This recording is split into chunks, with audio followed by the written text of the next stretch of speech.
পরদিন জানালার পর্দা চিরে শীতের সকালে সোনালি রোদের রেখা যখন সরাসরি অনিন্দিতার মুখে এসে পড়ল, ঘড়ির কাঁটায় তখন 9টা বেজে 40 মিনিট।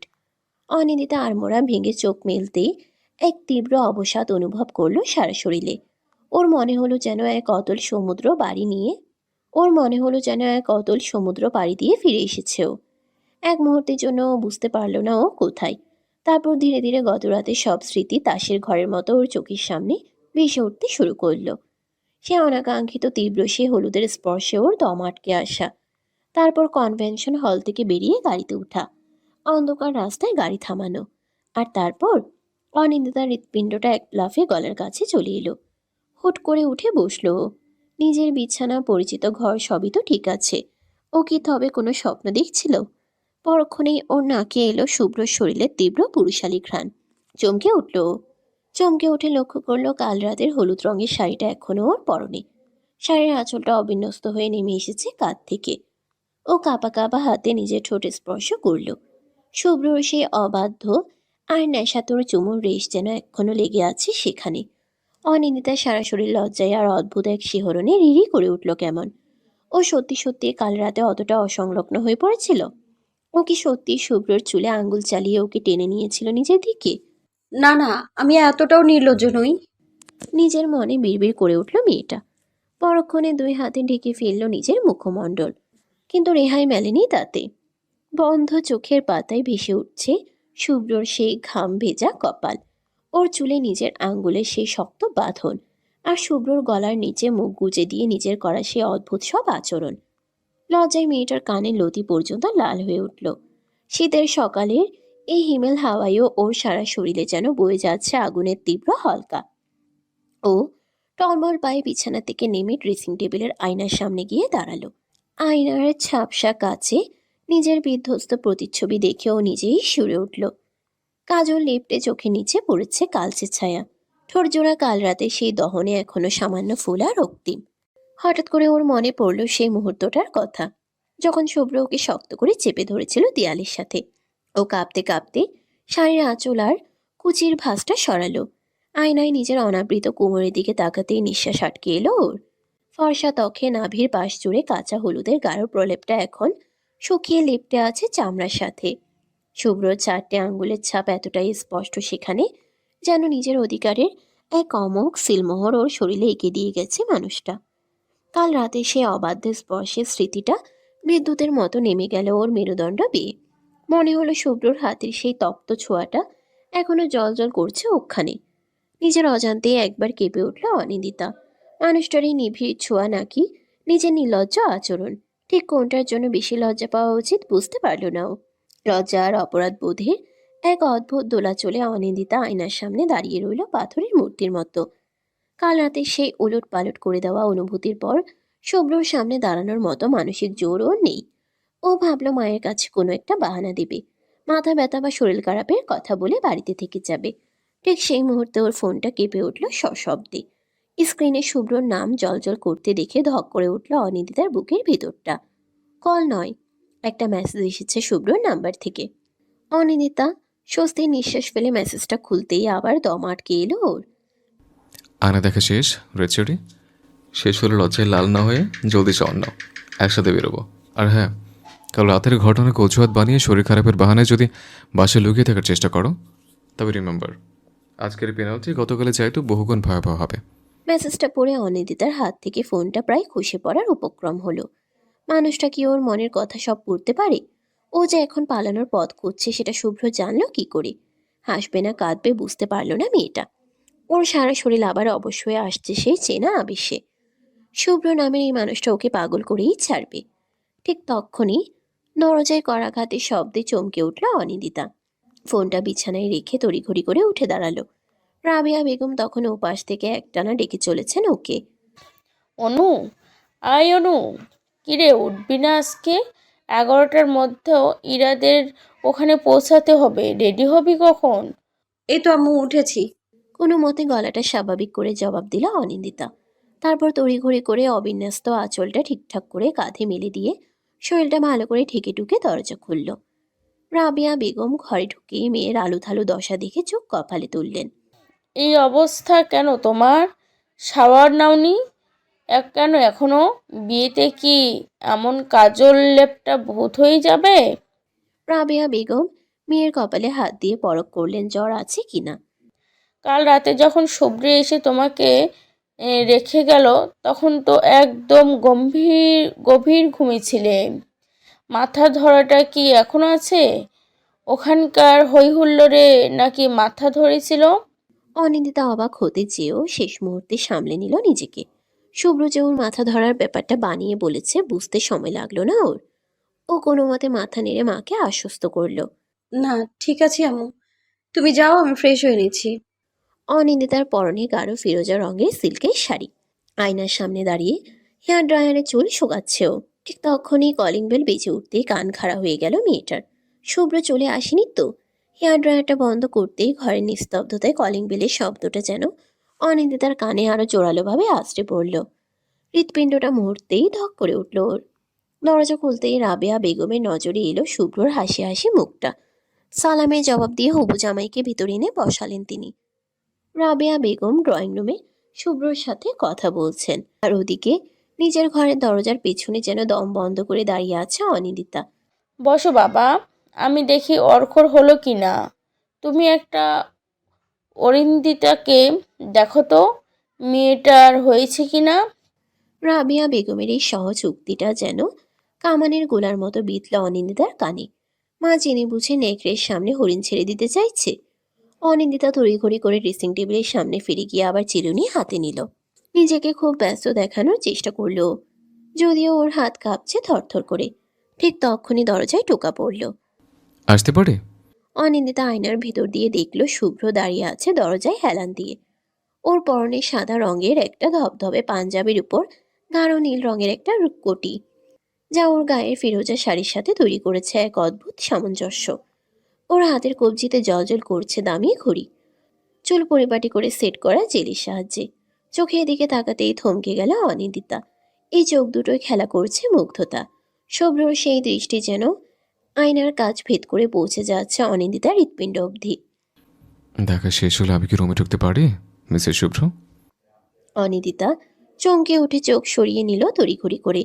তারপর গলা খাকারি দিয়ে গম্ভীর হওয়ার ভান করে বলল। আম্মু ভেতরে আসতে বলেছেন, আপনি অনুমতি চাইছেন কেন? শুভ্র মুচকি হাসল।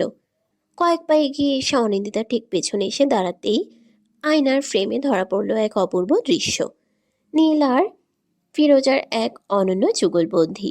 শুভ্রর দীর্ঘদেহী অবয়বের সামনে ফিরোজা সিল্কের শাড়িতে অনিন্দিতাকে মনে হচ্ছে কোনো মায়াবী জলপরী। শুভ্র নিচু হয়ে অনিন্দিতার কানের খুব কাছে এসে ফিসফিস করে বলল। আম্মু তো ভেতর আসতে বলেছে, কিন্তু কাল রাতে সে অবদ্ধ মেয়েটা কি এখন নিজের কাছে আসতে দেবে আমাকে, নাকি সে আমার উপর রাগ করে ঠোঁট ফুলে আছে? শুভ্রর তপ্ত নিঃশ্বাস ওর কানের লতিতে আশ্রে পড়তেই কাল রাতে সে রুদ্ধশ্বাস মুহূর্তগুলো জীবন্ত হয়ে উঠল ওর স্নায়ুতে। ও চট করে চিরুনিটা ড্রেসিং টেবিলে রেখে সরে দাঁড়াতে চাইল, কিন্তু শুভ্র এক হাত দিয়ে টেবিলের কিনারা চেপে ধরে অনিন্দিতাকে আটকে ফেলল নিজের আর আয়নার মাঝে। অনিন্দিতা আর চোখে আয়নায় শুভ্র চোখের দিকে তাকিয়ে দেখল সেখানে জলজল করছে এক আদিম তৃষ্ণা। ও কোনো মতে নিজেকে সামলে নিয়ে অস্ফুট স্বরে বলল। আপনি আপনি খুব অসভ্য হয়ে গেছেন শুভ্র। আম্মু কিন্তু বাইরেই আছে, সরে দাঁড়ান প্লিজ। শুভ্র সরল না, বরং আরো একটু ঝুঁকে অনিন্দিতার কাঁধের উপর মেলে রাখা আধ ভেজা চুলের ঘ্রাণ টেনে নিল বুক ভরে। তারপর দু আঙ্গুলের সাহায্যে ওর কানের পাশের চুলগুলো সরিয়ে দিয়ে তপ্ত ঠোঁট ছোঁয়ালো কানের নরম লতিতে। অনিন্দিতা শিউরে উঠে চোখ বন্ধ করে সজোরে খামচে ধরল নিজের শাড়ির আঁচল। কানের দুল কোথায়? তপ্ত নিঃশ্বাস উন্মুক্ত ঘাড়ের উপর আশ্রে পড়তেই তুতলে উঠল অনিন্দিতা। পড়বো তো, আপনি দূরে সরে দাঁড়ান। ঠিক তখনই দরজার বাইরে থেকে শোনা গেল রাবেয়া বেগমের কণ্ঠস্বর। অনিন্দিতা, হলো তোমাদের? শুভ্র অনিন্দিতাকে ছেড়ে দিয়ে ভদ্র ছেলের মতো সোজা হয়ে দাঁড়ালো। তারপর রুম দিয়ে বেরিয়ে এসে রাবেয়া বেগমকে বলল। আন্টি, অনিন্দিতা নাকি আরও খানিকক্ষণ সময় লাগবে। আপনি আর অর্ক আম্মুদের সাথে চলে যান, আমরা আধা ঘন্টার মধ্যেই বের হচ্ছে। রাবেয়া বেগম একটু অবাক হয়ে তাকালেন। ওমা, ও তো সেই কখন থেকেই রেডি হচ্ছে, এত সময় লাগে? আচ্ছা বাবা, আমরা তাহলে আপাদের সাথেই চলে যাই, তোমরা সাবধানে এসো। অনিন্দিতা ঘরের ভেতর থমকে দাঁড়িয়ে রইল। ওর কানের ভেতর তখনও প্রতিধ্বনিত হচ্ছে শুভ্রের কণ্ঠটা। ও বিশ্বাসই করতে পারছে না শুভ্র মাকে এত বড় একটা মিথ্যে কথা এত সহজে বলে দিল। ও তো তৈরিই ছিল, শুধু দুলজোড়া পড়লেই হতো। শুভ্র ইচ্ছে করেই সবাইকে আগে পাঠিয়ে দিয়েছে যাতে ও অনিন্দিতাকে একান্ত পায় আরো কিছুক্ষণ। রাবেয়া বেগম বেরিয়ে যেতেই শুভ্র দরজাটা খুব আলতো করে পা দিয়ে ঠেলে ভেজিয়ে দিল। তারপর ফুরফুরে মেজাজা অনিন্দিতার ঘরে ঢুকতেই দেখল অনিন্দিতা দুলজোড়া কানে পরে ফেলেছে ইতোমধ্যেই। দেখা মাত্রই ভীষণ রাগ হলো শুভ্রর। ও নিজ হাতে দুলজোড়া পরিয়ে দিতে চেয়েছিল, অথচ মেয়েটা সুযোগ বুঝে ফাঁকার তালে পড়ে ফেলেছে। অমনি চোয়াল শক্ত হয়ে উঠল ওর।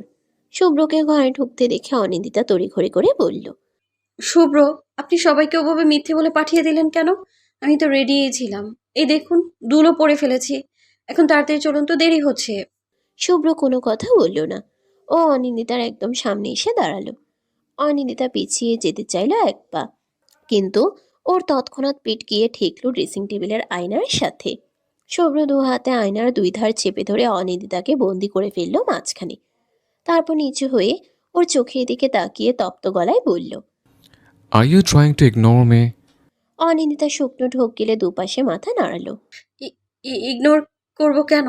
আমি তো শুভ্রর হাত দুটো নিখুঁত নিপুণতায় অনিন্দিতার কানের দুলটা খুলে এনে ছুঁড়ে ফেলেছে ড্রেসিং টেবিলের উপর। অনিন্দিতা ব্যথায় কুকড়ে যেতেই শুভ্র অন্য কানের দুলটাও খুলে ফেলল। আবারও টান লাগায় অনিন্দিতা অস্ফুট স্বরে আর্তনাদ করে উঠল। শুভ্র, কি করছেন? লাগছে তো। শুভ্র এক হাতে ওর চিবুকটা শক্ত করে উঁচিয়ে ধরে চোখ রাখলো ওর টলটলে চোখে। তারপর আরেক হাতের দু আঙ্গুলে কানের নরম লতিতা ম্যাসাজ করতে করতে ঝুঁকে এলো ঠোঁটের দিকে। শুভ্রর আঙ্গুলের হিমশীতল পরশ তপ্ত ত্বকে লাগতেই সারা শরীর কেঁপে উঠল মেয়েটার। শুভ্রকে ঠোঁটের দিকে এগোতে দেখে চোখ জোড়া খিচে নিল। শুভ্র ম্যাসাজ করার হাত বদল করলো। এতক্ষণ অনিন্দিতার চিবুক উঁচিয়ে রাখা হাতটা থুতনি ছেড়ে দিয়ে স্থানান্তরিত হলো ডান কানের লতিতে। অনিন্দিতার সারা শরীর কেমন অবশ হয়ে আসছে মনে হচ্ছে।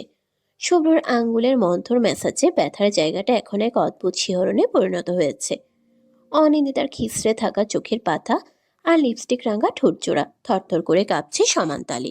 শুভ্রর হাতের আঙ্গুলগুলো কানের লতি ছাড়িয়ে ধীর লয়ে নেমে এলো ওর গলার স্পর্শকাতর অংশে। অনিন্দিতা অনুভব করলো হাঁটু দুটো কাঁপছে, যেন বেশিক্ষণ এই অবস্থায় দাঁড়িয়ে থাকার শক্তিটুকুও হারিয়ে ফেলছে ও।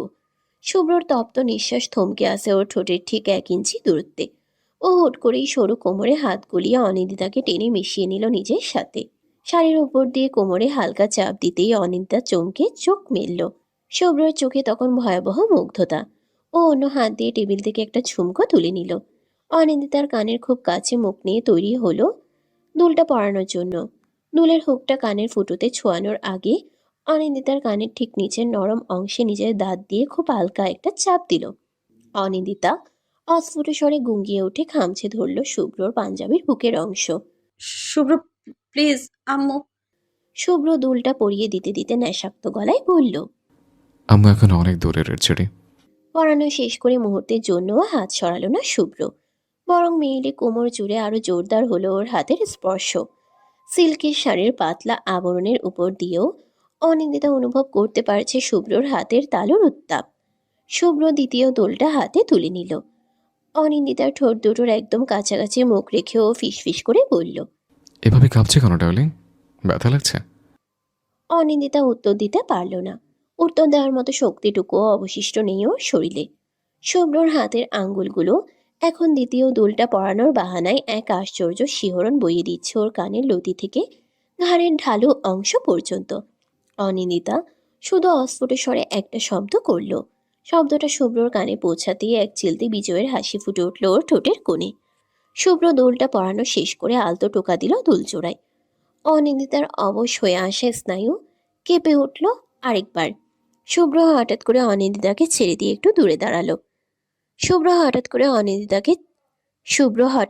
অনিন্দিতাকে ছেড়ে দিয়ে একটু দূরত্বে দাঁড়ালো। অনিন্দিতা অবশ হয়ে আসা শরীরটা হুট করে সাপোর্ট হারিয়ে টাল সামলাতে না পেরে ধরতে চাইল ড্রেসিং টেবিলের খানিকটা অংশ। তার আগেই শুভ্র এগিয়ে এসে আবার ধরে ফেলল ওকে। মেয়েটার নিঃশ্বাস তখনও অস্বাভাবিক দ্রুত। শুভ্রর হাতটা এবার উঠে এসেছে অনিন্দিতার কোমর থেকে একটু উপরে। অনিন্দিতাকে আরো নিবিড়ভাবে নিজের সাথে চেপে ধরে ওর চোখের দিকে তাকালো শুভ্র। মেয়েটার নেশায় আর লজ্জায় আচ্ছন্ন চোখ দুটো তখন অর্ধেক বোঝা। খসখসে বৃদ্ধা আঙ্গুলে লিপস্টিক রাঙা নিজের ঠোঁটটায় স্লাইড করতে করতে শুভ্র ধিমি কণ্ঠে শুধালো। লিপস্টিকটা বড্ড বেশি পারফেক্ট দেখাচ্ছে রেড চেরি।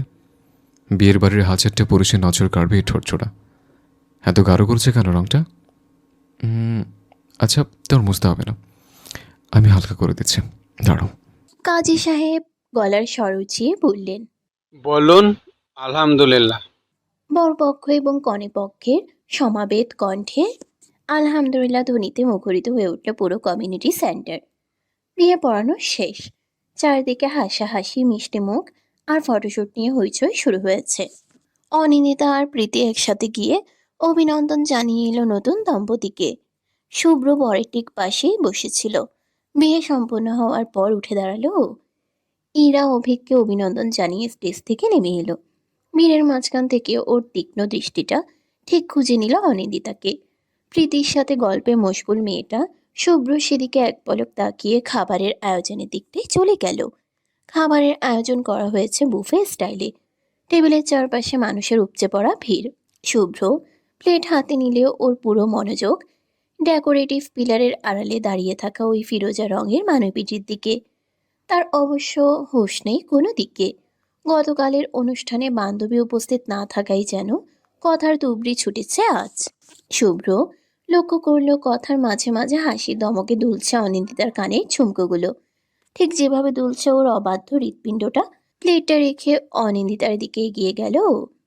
শুভ্রর উপস্থিতি টের পেতেই মুহূর্তেই যেন আনন্দিতার হাসি মাখা মুখটা থমকে গেল খানিকটা। কথার খেয়ে হারিয়ে অবচেতনভাবেই নিজের শাড়ির আঁচলটা ঠিক করতে শুরু করলো মেয়েটা। শুভ্র খুব স্বাভাবিক ভঙ্গিতে ওদের সামনে গিয়ে দাঁড়ালো। হাসি হাসি মুখ করে জিজ্ঞেস করলো। প্রীতি, কিছু খেয়েছো তোমরা? প্রীতি মাথা নাড়ল। না ভাইয়া, খাইনি। এসো, স্ন্যাক্স টাইপ কিছু খাও, পরে একটু দেরি করে লাঞ্চ করা যাবে। অনিন্দিতা আর চোখে একবার তাকালো শুভ্রর দিকে। এদিকে ফিরেও তাকাচ্ছে না লোকটা, যেন চেনেই না ওকে।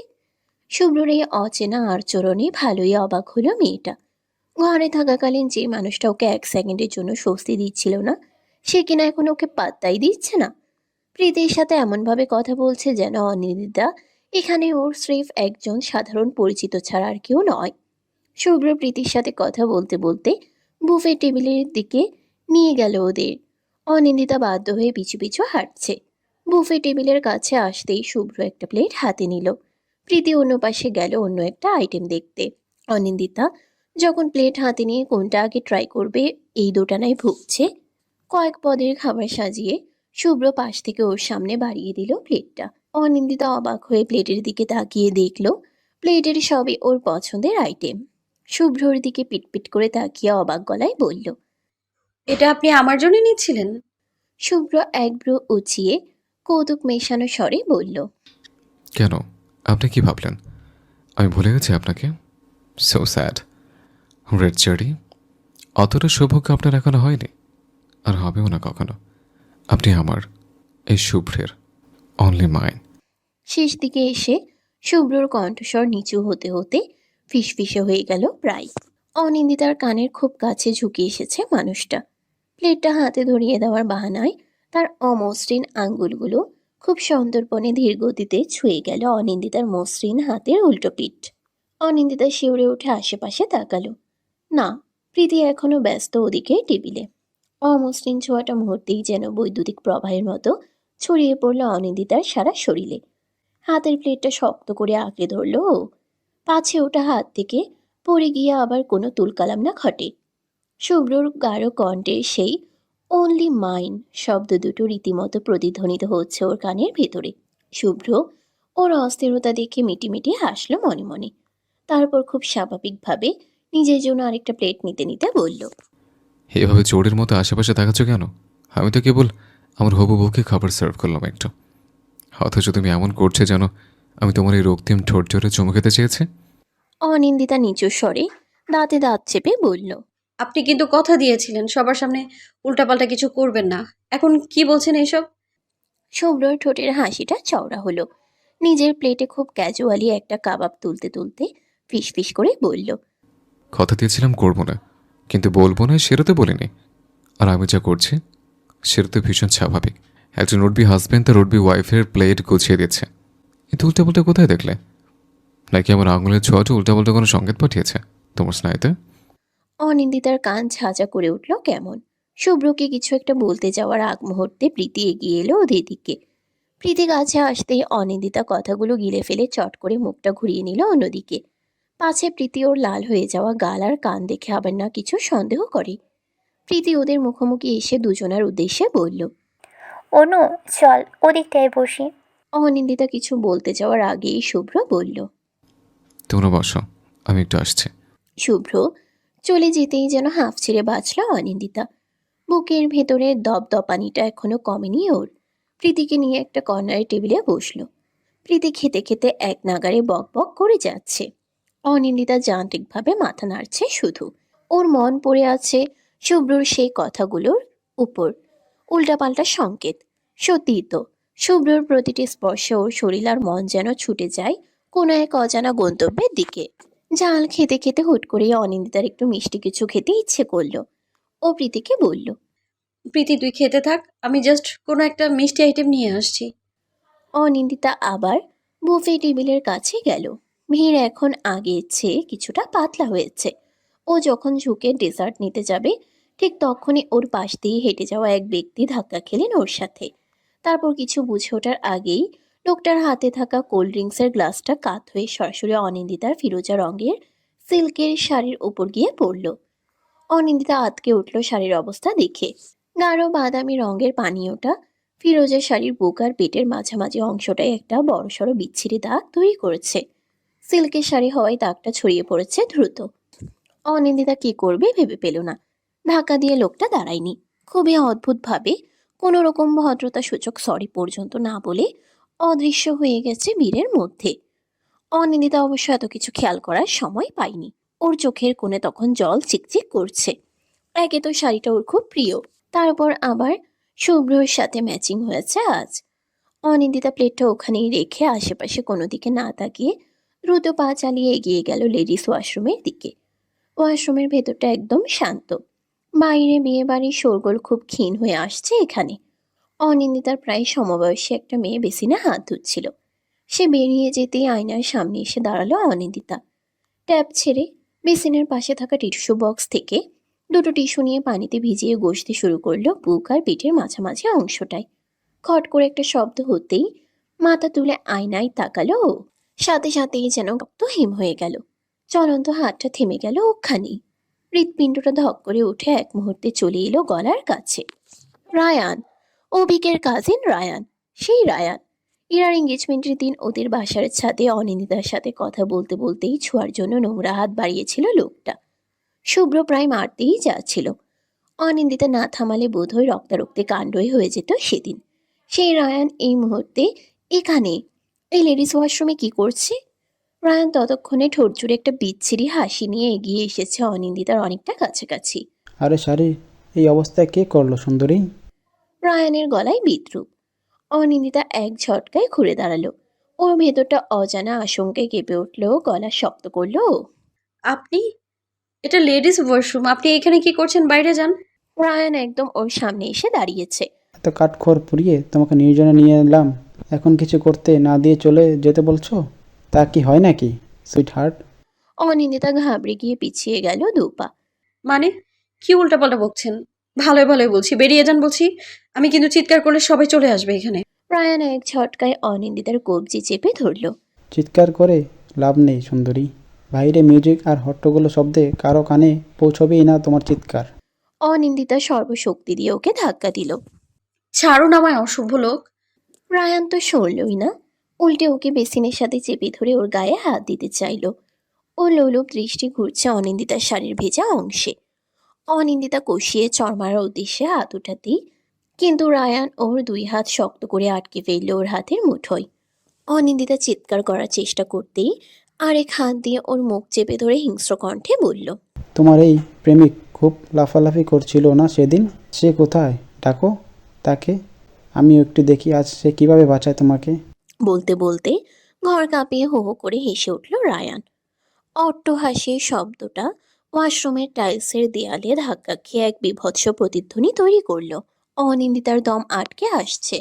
রায়ানের হাতের বৈশাখিক চাপে ঠিকমতো শ্বাস নিতে পারছে না মেয়েটা। গালের নরম চামড়া দিবে যাচ্ছে দাঁতের ফাঁকে। ও প্রাণপণে ছটফট করছে, হাত পা ছুটছে, কিন্তু অমানুষটার পাশবিক শক্তির সামনে হার মেনে যাচ্ছে ওর ক্ষুদ্র শরীরটা। ওর দু চোখ ফেটে নোনা জল গড়ালো। রায়ানের গরম নিঃশ্বাস অনিন্দিতার গলার খুব কাছে আছড়ে পড়তেই ঘেন্নায় রেড়ি করে উঠল মেয়েটার শরীর। ছাড়া পাবার জন্য নিজের সর্বশক্তি দিয়ে রায়ানের হাত কামড়ে দেওয়ার চেষ্টা করলো ও। কিন্তু রায়ান ওকে আরো জোরে ধাক্কা দিয়ে একদম শক্ত করে চেপে ধরলো বেসিনের উপর। অনিন্দিতার পিঠটা বেসিনের কোনায় ধাক্কা খেয়ে নীল হয়ে গেল ব্যথায়। ও দু চোখ বুঝে দুজনকে ডাকলো, এক আল্লাহ আর দুই শুভ্র। রায়ানের হিংস্রতা এখন চরমে। অনিন্দিতার কামড়ানোর চেষ্টায় লোকটা যেন আরো বেশি হ্যাপাটে হয়ে গেল। ও সজোরে একটা চর বসিয়ে দিল অনিন্দিতার গালে। চরের তীব্রতায় অনিন্দিতার মাথাটা ঘুরে উঠল কেমন। চোখের সামনে যেন সর্ষে ফুল দেখলো ও। ঠোঁটের কোণ ফেটে নোনাদের স্বাদ জিভে লাগতেই যেন নিভে এলো ওর শরীরের শেষ শক্তিটুকু। তেজ দেখিয়ে ভালোই, হ্যাঁ ভালো ভালো, এরকম তেজ অবশ্যই ভালো লাগে আমার। রায়ান এক হাতে অনিন্দিতার মুখ চেপে রেখেই অন্য হাতে শাড়ির আঁচলটা সরিয়ে দিল হ্যাচকা টানে। সেপটিফিন ভাঙার আওয়াজটা অনিন্দিতার কানে শেষকৃত্যের ঘণ্টার মতো বাজল। ফিরোজা রঙা আঁচলটা গড়াগড়ি খাচ্ছে মেঝের ঝকঝকে টাইলসে। গানের উন্মুক্ত অংশে মুখ ডুবিয়ে দিতেই অনিন্দিতা দু চোখ বন্ধ করে ঢুকরে কেঁদে উঠল, কিন্তু শব্দ বেরোলো না। রায়ানের শক্ত হাতের চাপে শব্দটা শোনালো গোগানের মতো। বেসিনের শক্ত কোনাটা মেয়েটার পিঠে মেরুদণ্ডে বিচ্ছে অসহ্য যন্ত্রণায়। রায়ানের দাঁত অনিন্দিতার কাঁধে নরম চামড়ায় বসে যেতেই যন্ত্রণায় চোখ দুটো সজোরে বুঝে ফেলল মেয়েটা। নোনা জলের স্রোতে গাল দুটো ভিজে একাকার। মনে হলো যেন আত্মাটা বেরিয়ে যাচ্ছে শরীর ছেড়ে। চটচটে হাতগুলো যখন খুব কদর্যভাবে অনিন্দিতার শরীরের স্পর্শকাতর জায়গাগুলোতে বিচরণ করছে, অনিন্দিতা তখন পুরোপুরি অসাড় হয়ে হেলে আছে বেসিনের গায়ের সাথে। মানসিকভাবে পুরোপুরি ভেঙে গুড়িয়ে গিয়ে মেয়েটা নিজেকে সঁপে দিল এক গভীর অন্ধকারের কাছে। ও নিস্তেজ হয়ে আসা মস্তিষ্ক জুড়ে শুভ্রর অধিকার মাখা গাঢ় কণ্ঠস্বরটা শুধু বেজে গেল এক তীব্র হাহাকারের মতো হয়ে। আপনি আমার, আপনি শুভ্রের, অনলি মাইন। প্রীতি, অনিন্দিতা কোথায়? টেবিলে প্রীতিকে একা বসে থাকতে দেখে ফোনটা পকেটে ঢোকাতে ঢোকাতে এদিকে এগিয়ে এলো শুভ্র। ও তো 5 মিনিটের বেশি হবে বোধহয়। ডেজার্ট আইটেম আনতে বুফে টেবিলে গেছে ভাইয়া। এখনও আসে না কেন বুঝতে পারছি না। পার্সটাও নিয়ে যায়নি যে কল দিব। খাবার নিয়ে আসতে তো এত সময় লাগার কথা নয়। শুভ্রর হৃদয়ের মাঝে ভাঁজ পড়ল। আচ্ছা, আমি দেখছি, দাঁড়াও। শুভ্রর বুকের ভেতরটা মুহূর্তে ডেকে উঠল কেন যেন। ও দ্রুত পায়ে বুফে টেবিলের দিকে এগিয়ে গেল। সেখানে গিয়ে দেখলো ডেজার্ট সেকশনের এক কোনায় একটা প্লেট পড়ে আছে ভীষণ অযত্নে। শুভ্রর তীক্ষ্ণ নজর আটকে গেল প্লেটটায় থাকা ল্যাম্ব চপ আর মেক্সিকান স্যালাডটার দিকে। শুভ্র নিজ হাতে অনিন্দিতার প্লেটে দিয়েছিল দুটোই। খাবারগুলো একদম অস্পৃশ্য হয়ে রয়েছে। অনিন্দিতা আর যাই করুক খাবার এভাবে অপচয় করে কোথাও যাওয়ার মেয়ে নয়। শুভ্রর চোয়াল শক্ত হয়ে এলো মুহূর্তেই। ওর ষষ্ঠ ইন্দ্রিয় ওকে বারবার সতর্ক করছে যে কিছু একটা ঠিক নেই। ও তীক্ষ্ণ দৃষ্টিতে আশেপাশে তাকালো একবার। এত মানুষের ভিড়ে ফিরোজা রঙের মায়াবী ছায়াটা চোখে পড়ছে না কোথাও। ও পাশ দিয়ে যাওয়া এক ওয়েটারকে থামিয়ে গম্ভীর গলায় জিজ্ঞেস করলো, এক্সকিউজ মি, আপনি কি ফিরোজা রঙের শাড়ি পরা কোনো মেয়েকে দেখেছেন? এখানে ডিজার্ট নিতে আসার কথা। ওয়েটার একটু ভেবে বলল, ফিরোজা রঙের শাড়ি? অ্যাকচুয়ালি স্যার, এত মানুষের ভিড়ে এভাবে মনে রাখাটা অনেক টাফ। কিছুক্ষণ আগে এখানে একটা মেয়ের শাড়িতে কোল্ড ড্রিঙ্কস পড়েছিল। খুব সম্ভবত মেয়েটা ফিরোজা রঙের শাড়ি পরেছিল, আমার ঠিক খেয়াল নেই। এখান থেকে তারপরে ওয়াশরুমের দিকে গিয়েছিলেন বোধহয়। ওয়েটারের কথা শুনতে শুনতে শুভ্রর নজর গেল নিচের দিকে। কোল্ড ড্রিঙ্কসের কয়েক ফোঁটা এখনো ফ্লোরে বিদ্যমান। শুভ্র আর এক সেকেন্ডও দেরি করলো না। ওয়েটারকে ধন্যবাদ জানিয়ে পা চালিয়ে দ্রুত গেল ওয়াশরুমের দিকে। ওয়াশরুমের করিডোরটা কমিউনিটি সেন্টারের একদম পিছনের দিকে, যেখানে মানুষের আনাগোনা তুলনামূলক কম। শুভ্র দ্রুত পায়ে সেদিকে এগোতে লাগলো। যত ও সামনে এগোচ্ছে বিয়ে বাড়ির শোরগোল তত ক্ষীণ হয়ে আসছে। ওয়াশরুমের সামনে পৌঁছাতেই শুভ্র দেখলো করিডোরের লাইটটা নেভানো। দরজার সামনে গিয়ে হ্যান্ডেল ধরে মোচড় দিল ও। কিন্তু দরজাটা আটকানো ভেতর থেকে। বেশ অবাক হলো শুভ্র। ভ্রু কুঁচকে গেল ওর। ওয়াশরুমের মেইন দরজা তো এভাবে ভেতর থেকে লক থাকার কথা নয়। অনিন্দিতা কি শাড়ি ক্লিন করে বেরিয়ে গেছে? তারপর অন্য কেউ ঢুকে লক করেছে? নাকি অনিন্দিতাই ভেতরে ঢুকে শাড়ি ঠিক করার জন্য লক করেছে? ও খুব হালকা করে নক করলো দরজায়। অনিন্দিতা, ভেতর আছো? ভেতর থেকে কোনো উত্তর এলো না। শুভ্র আরো দুবার নক করলো, কিন্তু ওপাশটা নিথর, একদম নিস্তব্ধ। শুভ্রর এবার খটকা লাগলো কেমন। করিডোরে নেভানো আলো আর ভেতরের এই নীরবতা স্বাভাবিক লাগছে না ওর। তার উপর সেই প্রথম থেকেই ওর ষষ্ঠ ইন্দ্রিয় ওকে বলছে কিছু একটা ঠিক নেই। ও এবার হাতলটা ধরে জোরে জোরে ঝাঁকালো কয়েকবার। অনিন্দিতা, শাড়ি পরিষ্কার করা হয়েছে? এতক্ষণ কি করছে ভেতরে? দেখি, দরজা খোলো, আমি হেল্প করছি। শুভ্রর কানে হঠাৎ করে অত্যন্ত ক্ষীণ একটা শব্দ এলো। খুব অস্ফুট একটা গোঙানি, যেন মুখ চেপে রাখা অবস্থায় আর্তনাদ করার চেষ্টা করছে কেউ। শব্দটা এতই সামান্য যে সাধারণ মানুষের কানে হয়তো পৌঁছাতই না, কিন্তু শুভ্রর প্রতিটি ইন্দ্রিয় এখন তীক্ষ্ণ হয়ে আছে অনিন্দিতার জন্য। তাই খুব সহজেই ওর কানে পৌঁছেছে শব্দটা। বুকের ভেতরটা মুহূর্তেই হিম হয়ে গেল ওর। শব্দটা স্বাভাবিক নয়। ও আমার দরজায় কান পাতল। এবার শুনতে পেল ধস্তাধস্তির একটা মৃদু আওয়াজ আর কোনো পুরুষ কণ্ঠের চাপা হাসির রেশ। অদৃশ্য একটা আতঙ্কে মুহূর্তের জন্য মাথা কাজ করা বন্ধ করে দিল ওর। অনিন্দিতা? না না, অনিন্দিতা বেরিয়ে গেছে নিশ্চয়ই। নিজেকে ব্যর্থ সান্ত্বনা দেওয়ার চেষ্টা করতেই শুভ্র দরজা ছেড়ে পিছিয়ে এলো কয়েক পা। তারপর নিজের সর্বশক্তি দিয়ে একটা প্রচণ্ড লাথি বসালো দরজার লকের ঠিক নিচে। ধরাস! কাঠের ফ্রেমটা মটমট করে উঠল, কিন্তু খুলল না দরজাটা। শুভ্রর হিতাহিত জ্ঞান ততক্ষণে বিলুপ্ত হয়েছে। ও দ্বিতীয়বার যখন আরো প্রচণ্ড বেগে দরজায় আঘাত করলো, তখন কবজি ছিঁড়ে দরজাটা সজোরে আছড়ে পড়ল ভিতরের দিকে। ভেতরে ঢুকে শুভ্র যা দেখলো তাতে এক লহমায় পৃথিবীটা দুলে উঠল ওর। মনে হলো চোখে ভ্রম দেখছে ও। বেসিনের কোনায় বিধ্বস্ত অবস্থায় পড়ে আছে অনিন্দিতা। ওর শাড়িটা বড় অবলীলায় লুটোপুটি খাচ্ছে মেঝেতে। রায়ানের একটা কুচিত হাত অনিন্দিতার মুখ চেপে ধরে আছে, আর অন্য হাতটা ওর শরীরের স্পর্শকাতর জায়গায়। অনিন্দিতার বন্ধ চোখের কার্নিশ পেয়ে নামা নোনা তরল আর ফ্যাকাশে হয়ে আসা মুখটা বলে দিচ্ছে লড়াই করার শেষ শক্তিটুকুও হারিয়ে ফেলেছে মেয়েটা। শুভ্রর চোখের মণি দুটো স্থির হয়ে গেল এক মুহূর্তের জন্য। মস্তিষ্কের শিরাগুলো যেন ছিঁড়ে বেরিয়ে আসবে। ও নিজের অস্তিত্বের চেয়েও প্রিয় যে মানুষটি, তাকে কেউ পাখিটার ভাবতে পারল না ও। ওর ভেতরে থাকা সেই শান্ত ও মার্জিত মানুষটা ছাই হয়ে গেল নিমিষেই। সেখানে জেগে উঠল এক আদিম রক্তপিপাসু জানোয়ার। রায়ান তখন থমকে তাকিয়ে আছে দরজার দিকে। শুভ্র চিৎকার করল না, হুঙ্কারও দিল না। বাঘের মতো ধীর পায়ে ঢুকলো ভেতরে। ওর এই জমাট বদ্ধ নীরবতা ছিল কালবৈশাখীর আগে সেই থমথমে গুমোট ভাব। পরক্ষণেই ও চিতার মতো ক্ষিপ্রতায় ঝাঁপিয়ে পড়ল রায়ানের উপর। হাতের প্রচণ্ড থাবায় রায়ানকে অনিন্দিতার উপর থেকে এক ঝটকায় সরিয়ে আনলো ও। তারপর শুরু হলো এক পৈশাচিক ধ্বংসলীলা। শুভ্রর প্রথম ঘুষিটা রায়ানের নাকে লাগতেই ফিনকি দিয়ে রক্ত ছুটল। রায়ান সামলে ওঠার আগে শুভ্র ওকে চুলের মুঠি ধরে দেওয়ালের উপর আশ্রয় ফেলল সজোরে। রায়ানকে আর্তনাদ করার সুযোগটুকুও দিল না ও। শুভ্রর বজ্র কঠিন হাত দুটো বিরামহীনভাবে আশ্রে পড়ছে রায়ানের মুখে, বুকে, পাজরে। তোর সাহস কি করে হয় আমার পবিত্র মেঘফুলো থেকে হাত বাড়ানোর?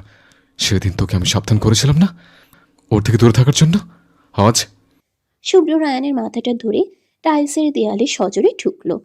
রায়ান কাতরাতে কাতরাতে মাটিতে পড়ে গেলে শুভ্র ওর উপরে চড়ে বসে পাগলের মতো মারতে শুরু করলো। আজ তুই কোন সাহস ওর গায়ে হাত? বলতে বলতে শুভ্রর হঠাৎ করে খেয়াল হলো অনিন্দিতার কথা।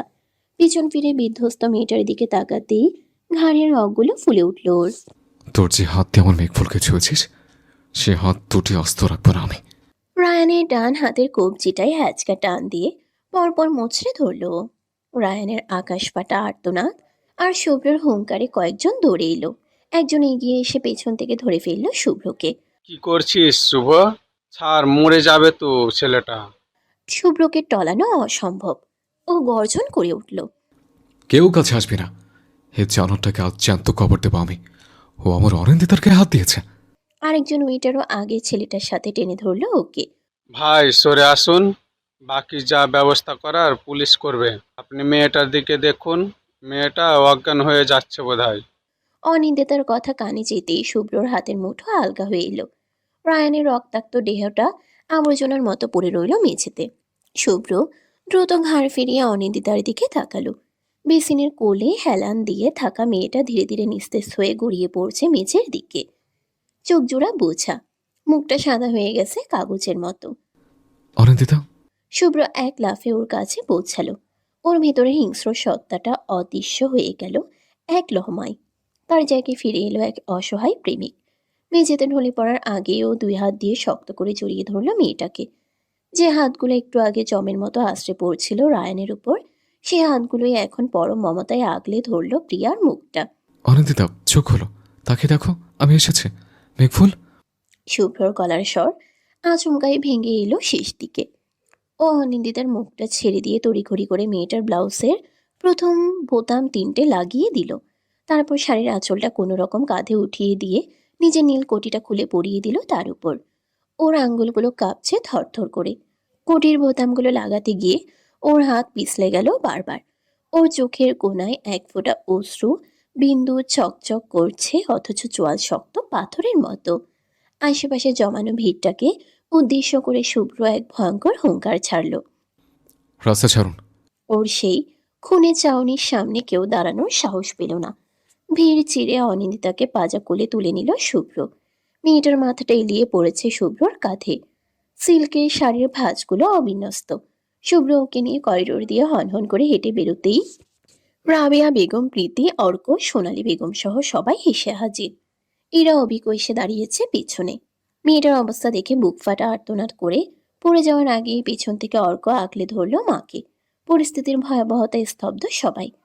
শুভ্র, আমার অনুর কি হয়েছে? ও কথা বলছে না কেন? রাবেয়া বেগম পাগল প্রায় হয়ে শুভ্রর দিকে এগিয়ে আসতে চাইলেন। অর্ক ঝাপটে ধরে আছে ওনাকে। শুভ্র থমকে দাঁড়িয়েছে সবার সামনে।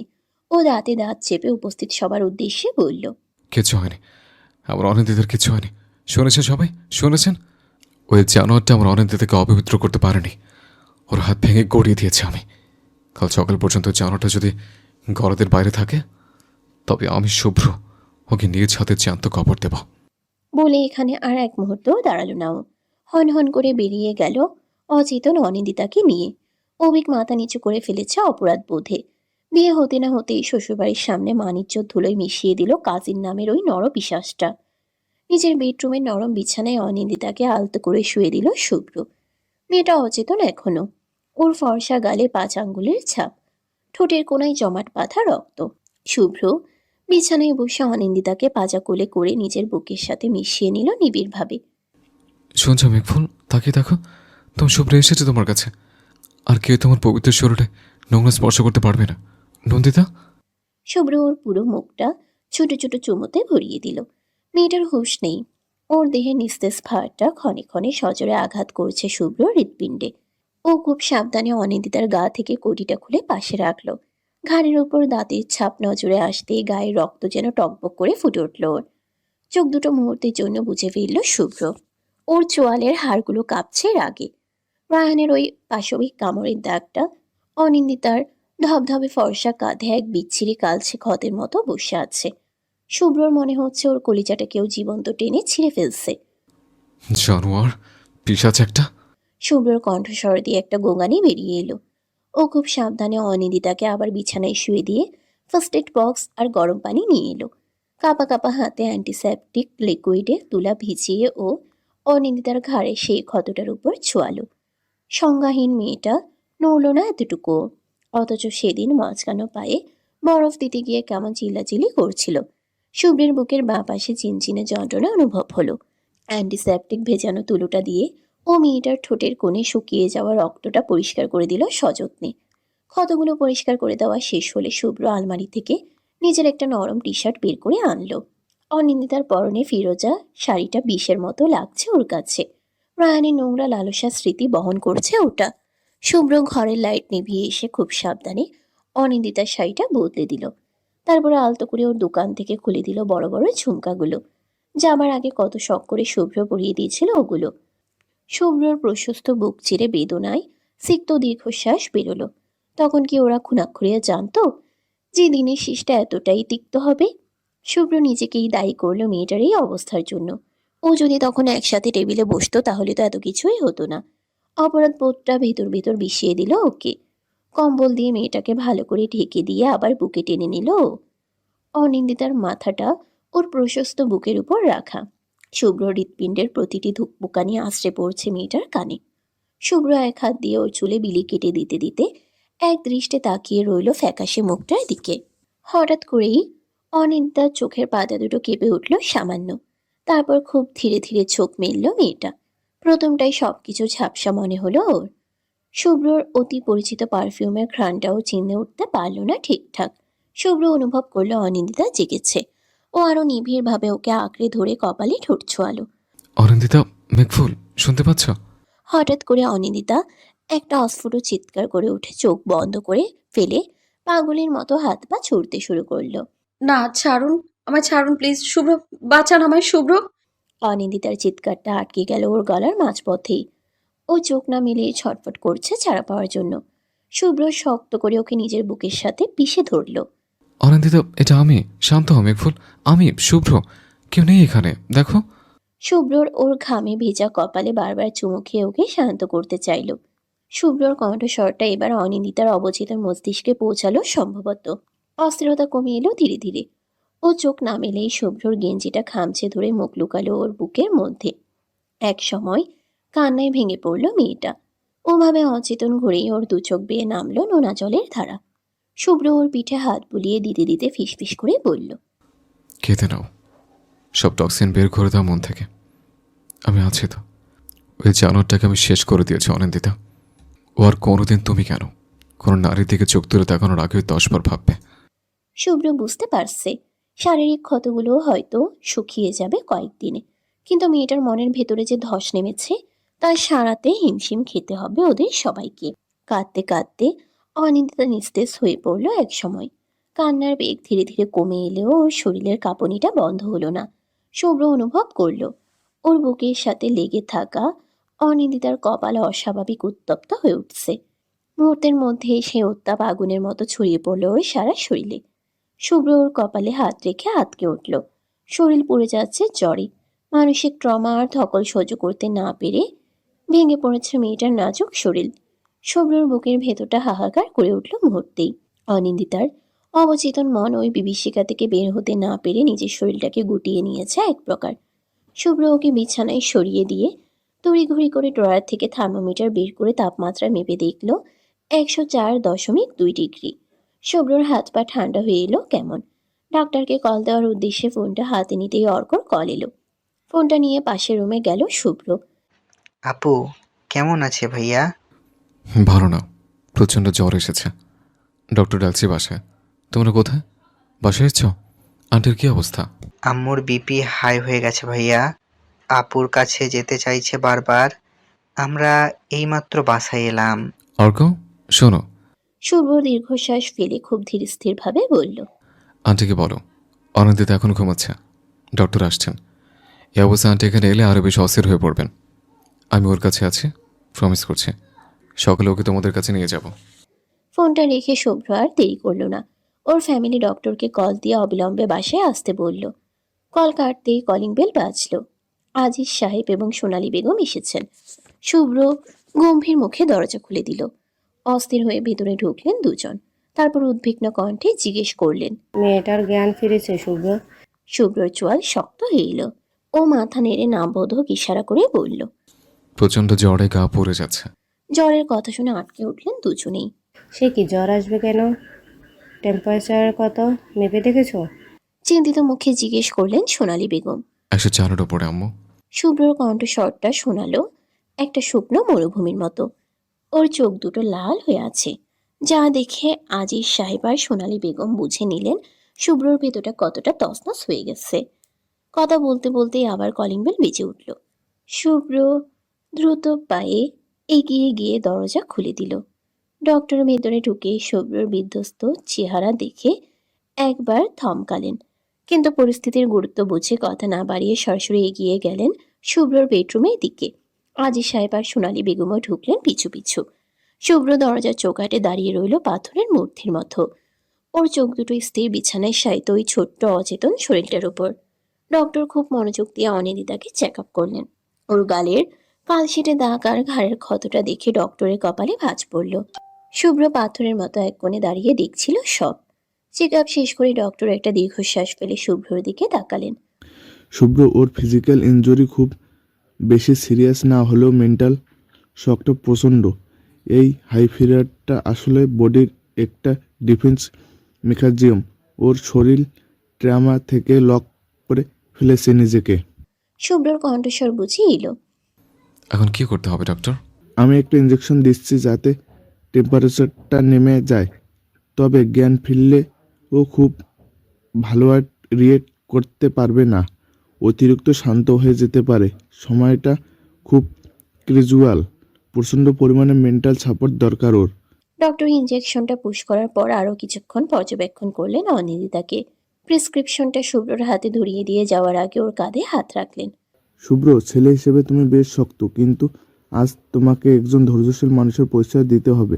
মেয়েটা যখন চোখ মেলবে ও হয়তো নিজেকে অপরাধী ভেবে নিজেকে গুটিয়ে নিতে চাইবে। ওর সেই ভুল ধারণা ভাঙানোর দায়িত্বটা কিন্তু তোমার। ডক্টর চলে যাওয়ার পর ঘরে একটা থমথমে নীরবতা নেমে এলো ঘর জুড়ে। সোনালী বেগম বিছানার একপাশে বসে অনিন্দিতার হাতটা নিজের হাতের মুঠোয় নিলেন। ওনার চোখ দিয়ে টপ টপ করে জল পড়ছে। আজিজ সাহেব জানালার দিকে মুখ করে দাঁড়িয়ে আছেন, সম্ভবত নিজের চোখের জল আড়াল করার চেষ্টা করছেন। শুভ্র এখনো সেই দরজার চৌকাঠে একইভাবে দাঁড়িয়ে। ওর দৃষ্টি অনিন্দিতার উপর থেকে সরছে না। সোনালী বেগম ধরা গলায় বললেন, শুভ্র, তুই একটু ফ্রেশ হয়ে আয় বাবা, তোর সারা গায়ে রক্ত লেগে আছে। অনিন্দিতা চোখ মেলে যদি তোকে এই অবস্থায় দেখে ও আরো ভয় পেয়ে যাবে। শুভ্র নিজের পাঞ্জাবির দিকে তাকালো। রায়ানের নোংরা রক্ত এখন কালচে হয়ে শুকিয়ে গেছে সেখানে। ও কোনো কথা না বলে নিজের রুমের লাগোয়া ওয়াশরুমে ঢুকলো। আয়নার সামনে দাঁড়িয়ে নিজের প্রতিবিম্ব দেখে ওর নিজেরই ঘেন্না হলো। ও দ্রুত শাওয়ার নিয়ে নিল। শাওয়ার নিয়ে বাইরে বেরিয়ে দেখলো সোনালী বেগম আর আজিজ সাহেব অনিন্দিতার মাথার দুপাশে বসে আছেন দুজন। ও এগিয়ে এলো মায়ের কাছে। আম্মু, তোমার রুমে কি একটু রেস্ট নাও, আমি ওর কাছে আছি। সোনালী বেগম প্রথমে আপত্তি করতে চাইলেও শুভ্রর চোখের দিকে তাকিয়ে আর কিছু বলতে পারলেন না। ছেলের চোখে এখন এক অদ্ভুত জেদার হাহাকার খেলা করছে। অনিন্দিতার জ্বর তপ্ত কপালে একটা দীর্ঘ চুমু খেয়ে আজিজ সাহেবকে নিয়ে উনি বেরিয়ে গেলেন ঘর থেকে। বাবা মা বেরিয়ে যাওয়ার পর শুভ্র রুমের লাইটটা আরো ডিম করে দিল। সারা ঘরে শুধু এসির মৃদু গুঞ্জন। ও অনিন্দিতার পাশে বিছানায় এসে বসলো। রাত বাড়ছে, চারপাশ নিঝুম। ইনজেকশনের প্রভাবে জ্বরের তীব্রতা কিছুটা কমেছে, কিন্তু অস্থিরভাবে এপাশ ওপাশ করছে মেয়েটা। শুভ্র খুব কাছে সরে এসে পাশে শুয়ে বুকে টেনে নিল মেয়েটাকে। শুভ্রর প্রশস্ত বুকের উত্তাপটুকু পেতেই অনিন্দিতার অস্থিরতা যেন জাদু মন্ত্রের মতো কমে গেল এক নিমিষে। শুভ্র ওর ঘামে পেঁচা চুলে আঙ্গুল চালাতে চালাতে ওর কানের কাছে মুখ নিয়ে ফিসফিস করে বলতে লাগলো, আমাকে ক্ষমা করো তুমি এক ফুল, আমি দুঃসহ কঠিন মুহূর্তে তোমার কাছে থাকতে পারিনি। শুভ্রর শরীরের পরিচিত ঘ্রাণটা অবচেতনে গিয়ে পৌঁছালো অনিন্দিতার স্নায়ুতন্ত্রে। মেয়েটা ঘুমের ঘুরেই আরো একটু সেধিয়ে গেল শুভ্রর বুকের ভেতর। শুভ্রর হাতের আঙ্গুলগুলো যখন অনিন্দিতার কপালে লেপ্টে থাকা চুলগুলো সরিয়ে দিয়েছিল, তখন ওর মনে হচ্ছিল এই যে এতটুকু এই মেয়েটাকে ও সারা জীবন শাসন আর সোহাগ দিয়ে আগলে রাখতে চেয়েছিল, তার উপর দিয়ে আজ কত বড় একটা ঝড় বয়ে গেল। রাতের নিস্তব্ধতা ভেঙে মাঝে মাঝে অনিন্দিতা অস্ফুট স্বরে কেঁদে উঠছে। হয়তো স্বপ্নেও দেখছে রায়ানের সেই পৈশাচিক মুখ। শুভ্র প্রতিবারই ওকে আরো শক্ত করে জড়িয়ে ধরছে, যেন নিজের শরীরের সমস্ত শক্তি দিয়ে ও অনিন্দিতাকে টেনে বের করে আনবে সেই দুঃস্বপ্ন থেকে। ভোর হওয়ার ঠিক আগের মুহূর্তে অনিন্দিতার জ্বরটা ঘাম দিয়ে ছেড়ে দিল। শরীরের সেই আগুনের মতো উত্তাপ এখন স্বাভাবিক হয়ে এসেছে। শুভ্র অনুভব করলো ও গেঞ্জির বুকের দিকটা ভিজে উঠছে। অনিন্দিতা চোখ মেলেনি ঠিকই, কিন্তু ওর বন্ধ চোখের কোণ দিয়ে নোনা জল গড়িয়ে পড়ছে। শুভ্র অস্থির কণ্ঠে ডাকলো অনিন্দিতাকে। নন্দিতা শোনো, কি হয়েছে? কাঁদছো কেন তুমি? দেখো, চোখ মেলে দেখো, তুমি এখানে তোমার শুভ্রর কাছে আছো। ইউ আর কমপ্লিটলি সেফ মেঘফুল, দেখো। শুভ্রর ডাকে অনিন্দিতার চোখের পাতা দুটো কেঁপে উঠল। খুব ধীরে ধীরে যেন এক যুগ পর চোখের ভারী পর্দা সরালো মেয়েটা। প্রথম কয়েক সেকেন্ড ও ফ্যাল ফ্যাল করে তাকিয়ে রইল সিলিংয়ের দিকে। কেমন যেন শূন্য আতঙ্কিত দৃষ্টি। চারপাশটা বড্ড অচেনা লাগছে ওর কাছে। ভোরের আবছা অন্ধকার আর ল্যাম্পশেডের ম্লান নীল আলোয় সামনে ঝাপসা কোনো অবয়ব দৃশ্যমান হতেই প্রবলভাবে কেঁপে উঠল ওর সারা শরীর। কয়েক সেকেন্ডের জন্য ওর মস্তিষ্কে প্রতিধ্বনিত হয়ে উঠল সে অন্ধকার করিডোর আর রায়ানের পৈশাচিক অট্টহাসি। শুভ্র ওর অস্থিরতা টের পেয়ে কপালে একটা চুমু খেয়ে ওকে আরো একটু নিবিড়ভাবে নিজের দিকে টানতে চাইল। ঘুম ভেঙেছে তোমার নন্দী? কথাটা শেষ করতে পারল না শুভ্র। তার আগে অনিন্দিতা এক ঝটকায় ছিটকে সরে গেল শুভ্রর বুকের উপর থেকে। শরীরের উপর একটা হাতের অস্তিত্ব অনুভব করতেই গত রাতের পৈশাচিক স্মৃতিগুলো তীরের মতো বিঁধেছে ওর মগজে। ওর মনে হয়েছে এখনো কেউ জোর করে চেপে ধরে আছে ওকে। অনিন্দিতা ছিটকে সরে গিয়ে বিছানার একদম কোনায় গিয়ে কুঁকড়ে বসলো। ওর চোখ দুটো বিস্ফোরিত। সারা শরীর থরথর করে কাঁপছে সারা শরীর থরথর করে কাঁপছে জমাটবদ্ধ আতঙ্কে। ও দু হাতে নিজের শরীরটাকে আড়াল করার চেষ্টা করতে করতে চিৎকার করে উঠল। না না না, আমায় ছোবেন না, ছোবেন না বলছি, দূরে যান। অনিন্দিতার গলা চিরে আসা সে আর্তনাদে খান খান হয়ে গেল ভোরে নিস্তব্ধতা। শুভ্র হক চকিয়ে গিয়ে ওকে সামলাতে চাইল। অনিন্দিতা, শান্ত হও। আমি শুভ্র। দেখো, আমার দিকে তাকাও। আমি শুভ্র।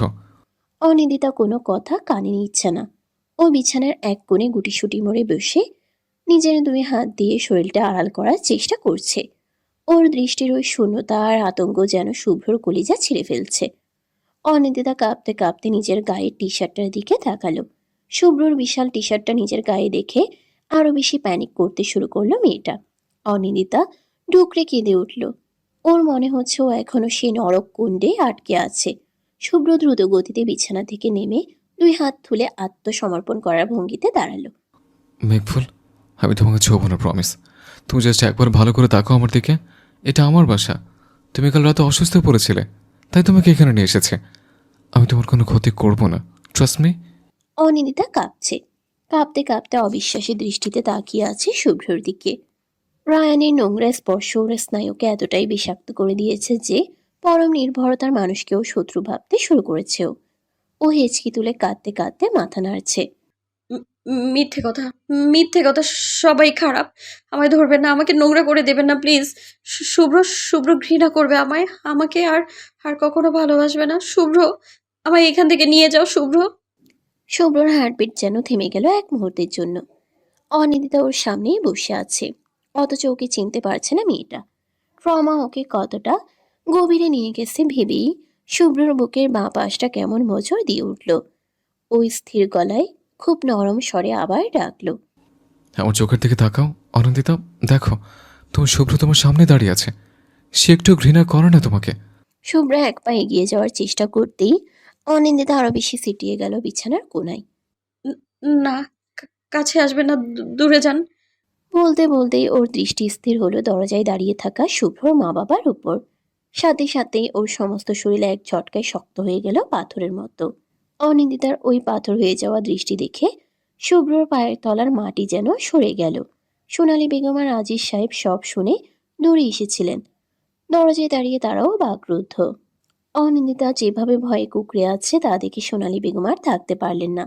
তিনি অস্থির পায়ে অনিন্দিতার দিকে এগিয়ে যেতে চাইলে শুভ্র হাত বাড়িয়ে থামিয়ে দিল মাকে। আম্মু প্লিজ, এখন না। ও প্যানিক করছে, কাউকে সহ্য করতে পারছে না। আম্মু, আব্বু, তোমরা ঘরে যাও প্লিজ। শুভ্রর আবার অনিন্দিতার দিকে ফিরল।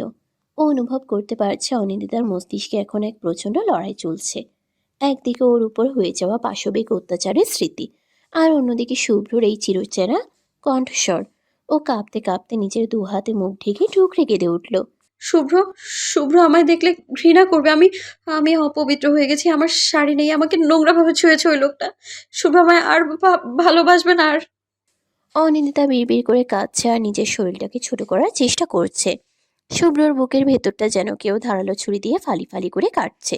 ও আর নিজেকে আটকে রাখতে পারল না। অনিন্দিতা ওকে চিনতে না পেরে পর ভাবছে, এটা সহ্য করার ক্ষমতা ওর নেই। ও খুব ধীরে খুব সাবধানে আবার বিছানায় বসলো।